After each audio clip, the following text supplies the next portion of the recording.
Bueno, con la dulce candidez de un espantapájaros, prólogo.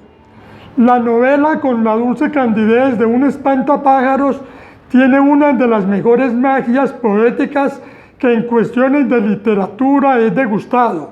Su narrativa goza de una exquisitez imaginaria casi que perfecta, muy guardadas las proporciones con las del escritor alemán Patrick Süskind, que describe minuciosamente el más simple de los entornos para darles el mejor de los colores figurados.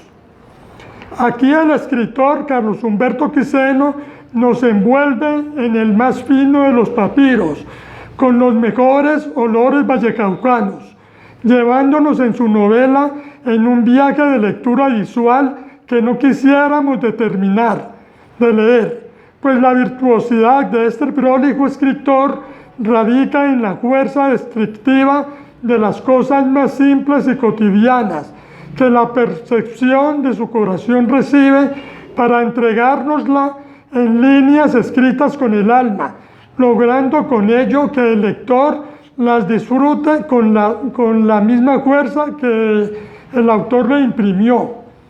Su bagaje cultural goza de las mejores referencias a lo largo y ancho del Valle del Cauca. Es miembro activo de la Casa del Poeta y el Artista de la ciudad de Buga, al igual que de la Fundación de Artes Plásticas y Literatura de Palmira. Invitado especial al movimiento literario de aforistas latinoamericanos, La Pagoda, y la Fundación Cultural El Pretexto de Bogotá. Amigo Carlos Humberto, reciba mis honores por regalarle a las letras colombianas este trabajo literario, que seguro enriquecerá nuestra literatura en este difícil arte de hilvanar palabras, pero que usted es muy natural en esta sublime inspiración. Aldemar Ramírez Cuartas.